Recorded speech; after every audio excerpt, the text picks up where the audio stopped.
Hello and welcome back to Regenesis Sanctuary. It's been a while since we last worked on the inside of the entrance building, and I've been postponing it for way too long. So today we're finally adding the souvenir shop. I also have some exciting news to share about the rest of the zoo in a little bit. Jumping right into the building, you might remember that most of this entrance building is pretty mirrored. Last time we filled in the other half of it with a large staff area, a restaurant, and some exhibit animals. For this side, we want to add some more exhibit animals as well, in a similar little hallway to the other one. So before getting to all the exciting parts, I fixed up the pathing and made similar planting boxes in this area.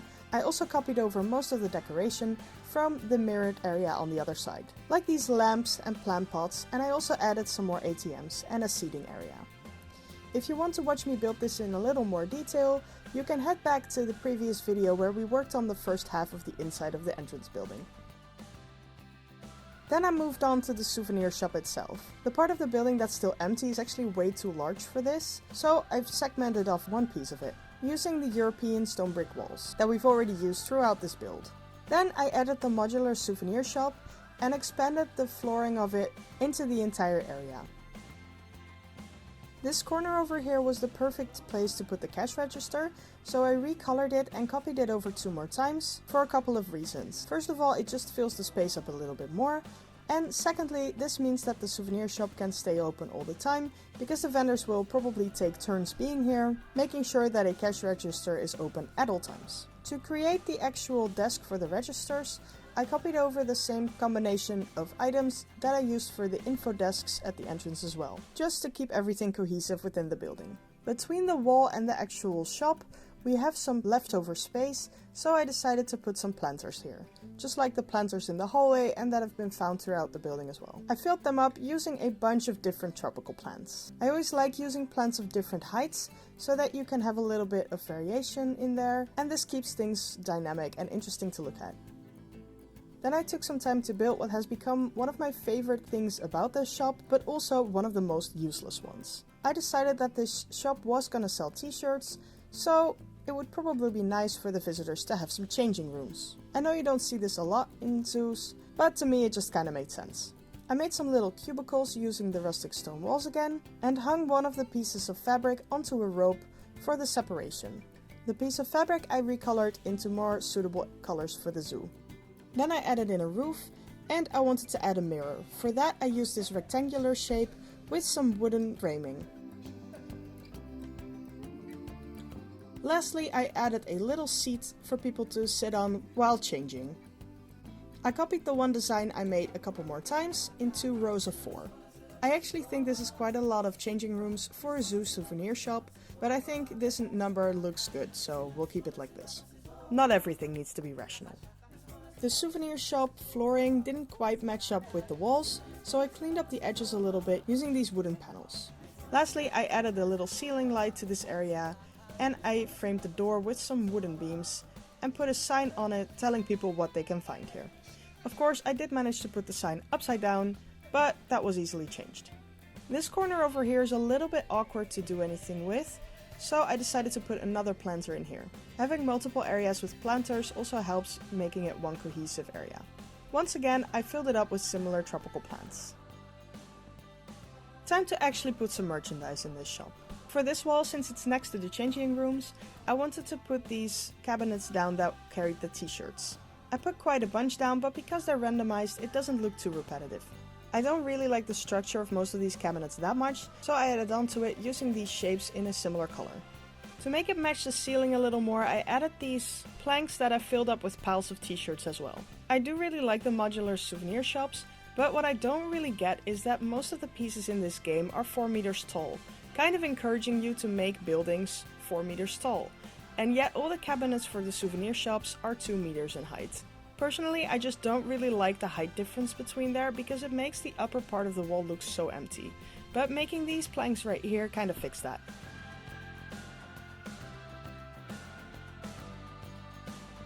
To face the cabinet with the clothing, I copied some of the same ones over to the opposite side to kind of create a little area where people can just look at t-shirts. This little wall segment is double-sided, so I added bags to the other side.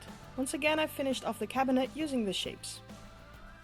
Of course, with an area this large, you don't just want things up against the wall, so next I decided to make a souvenir stand for the middle of the room, using these cornered pieces of 2 meters high and also some of the lower pieces of 1 meters high.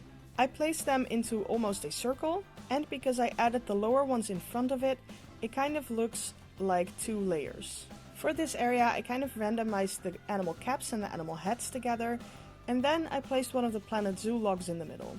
Because of the way I created it, it looks like you have planks sticking out of the tree that are attached to the tree and then a lower table underneath it. They're not quite done yet, but I really like how they turn out in the end. I copied this design over 4 times to fill up the space a little bit. Then I changed some of the merchandise to also include the statues, the masks and the puzzles.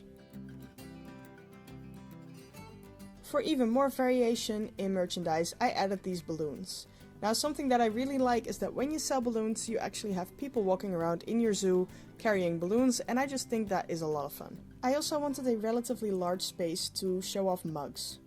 I personally really like coffee mugs with nice prints on them, and I know many people do. So with these cabinets, I created a U shape where people can just be surrounded by mugs on all sides. Well, at least 3 out of 4 sides. It also just creates a little bit of variation on how the items are displayed within the store. Behind the cash register, there was this large empty wall, and I remembered I made a blueprint out of the zoo logo, and I decided this place was absolutely perfect for it. I stuck it onto the wall, but because of the stone brick, it wasn't really that legible. So I decided to add a backing made of wood to make it pop a little bit more.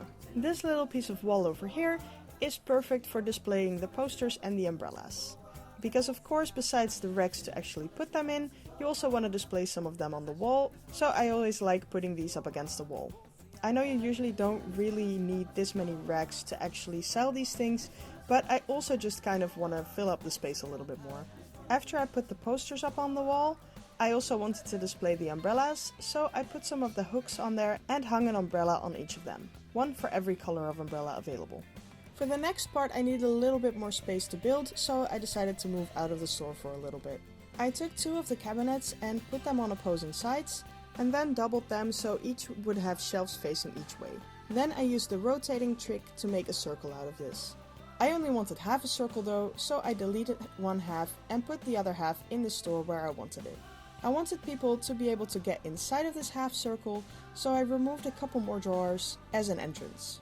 The middle of the circle was looking a little bit empty, so I put a couple more shelving units there. This corner is going to be for some stuffed animals, so I put the randomized stuffed animals on top of all the shelves. I like having this a little separated, so kids can just go wild between the stuffed animals and be at less risk of breaking something.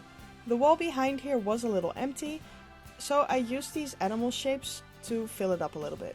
I've never actually used these before because I've never found a suitable place to put them, but actually for the souvenir shop and especially for the balloon and stuffed animal sections, I think it looks perfect.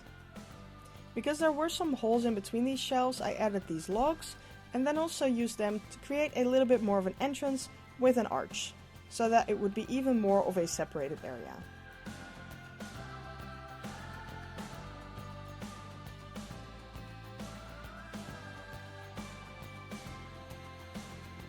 I added some red panda statues just to finish it off.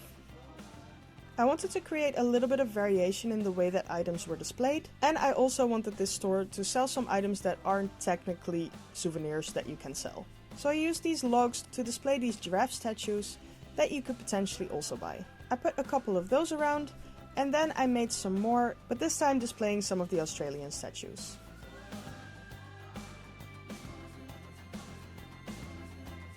While browsing through the different items that I could potentially sell, I found this hammock that I wanted to display and then put some crates underneath that as if these were the boxes that the hammock would come in and you could actually buy one of those as well.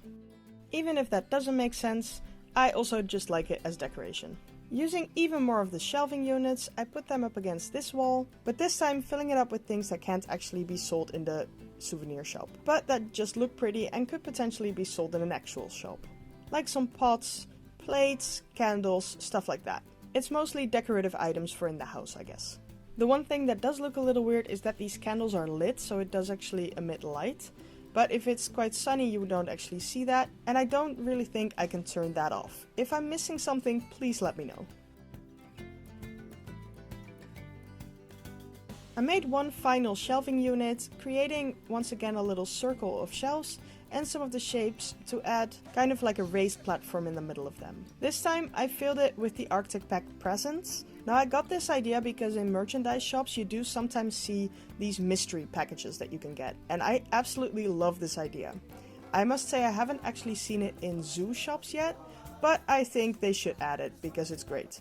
You can just buy one of these packages, not knowing what's inside of it, and it's kind of like a little present for yourself, or of course for someone else. I did recolor all of these presents in random colors, so it seemed just a little bit more lively than all of the cardboard boxes on top of here. As a small finishing touch, I decided to use these paw prints to create kind of like a trail throughout the store. Now there's not really an actual route that they take, but I think they just look kind of cute. You do see them randomly in zoos more often, and it's just one of those cute little details that do kind of fit with the aesthetic that I'm going for in this shop. Now it's time to put in the ceiling. I kind of left this for last minute because I wanted to keep things easier while building. And once that's in, we can finish off the trees. I used these leaf signs to kind of create an artificial top of the tree. Of course this looks very fake, but that is kind of what I'm going for, as it is just decoration anyway. So what I did is I surrounded every one of these logs in these leaves, kind of so it looks like a tree canopy from the bottom. And I do think it adds just a little bit of playfulness to the room. Once I finished the design, I copied it over to all 4 trees. I also added a door behind the registry that supposedly lead to the storage area to replenish some of the merchandise. Now as promised, I have some news about the zoo to share with you. We have some baby pandas.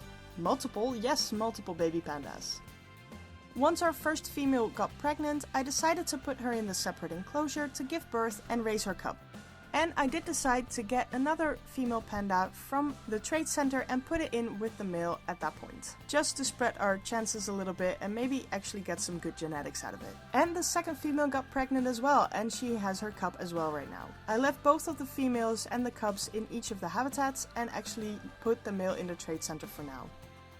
Time to get back to the hallway. I did make the planters already, but I hadn't filled it up with plants yet, so it's time to do that. And now it's time to add the 2 exhibits for our new exhibit animal. For this haul, I decided to go with the diamondback terrapin, a little turtle. Because first of all, I really absolutely love turtles. You may have guessed it because of my username, but they are just very fun creatures. And second of all, I really think the exhibit from the terrapin looks very interesting in Planet Zoo, with half of it being water and the little island in the middle of it. Even though I like the amount of water in this exhibit, it's not quite realistic that it's just floating in midair. So what you can see me building here is a combination of rocks that encompass the part of the exhibit with water. I will be leaving several holes so that the visitors can look through them and see the turtles swim around. I made a different rock formation for all 4 sides.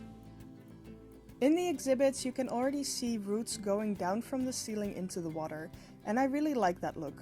To put some extra roots in there, I added a mangrove tree that is sticking out of the ceiling so you don't actually see the leaves, but there's extra roots now in the exhibit.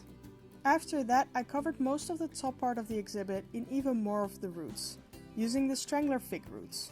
I also sunk some into the rocks so it's a little more cohesive.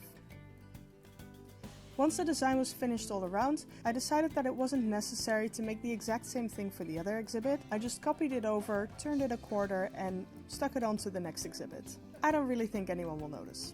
I did cover the wall that wasn't accessible to visitors with rocks completely. Then onto the flooring. Just like in the other section of the entrance building, I wanted this section to feel like a little bit of nature inside the building. For that I used a wood chip path and colored the rest of the flooring in soil so it would blend in a little better. Then I gave it a wooden trim on both the bottom and the top so that the piece of nature would actually be separated from the building a little more. To create a tree canopy on the ceiling above the exhibits, I used the creosote bushes, turned them upside down, and sank them into the ceiling a little bit. I copied these over a bunch of times until the whole section was covered. For this little area here in between the wall and the exhibit, I wanted to make it plantain, so I sectioned it off a little bit using some rocks and filled it with moss and plants. After that, I filled up the wall a little bit using some ivy. It really is one of my favorite plants and such an easy wall decoration. I also added some little rock formations and some planting here and there to cover up the more empty spots and make it look a little bit more like a little woody area. For the plants, I mostly used the bracken and the periwinkle leaves. Of course, this empty wall also needed some extra decoration, and it could use some benches and some bins. Finally, we still needed some donation boxes and some education stands to make all the guests happy and earn us some money. And with that, this section of the building is also finished for now. I say for now because the souvenir shop was a little bit small for this area and we still have a lot of extra space left, but I had no clue what to do with that anymore. So if you have any ideas, please let me know in the comments and I might come back to it later. But for now, I am happy to see all the visitors enjoying the turtles and of course the souvenir shop. It's really fun to see all the guests browse around the merchandise and then buy what they want to have. Especially of course the balloons, as they will keep holding them throughout the park, which is a lot of fun.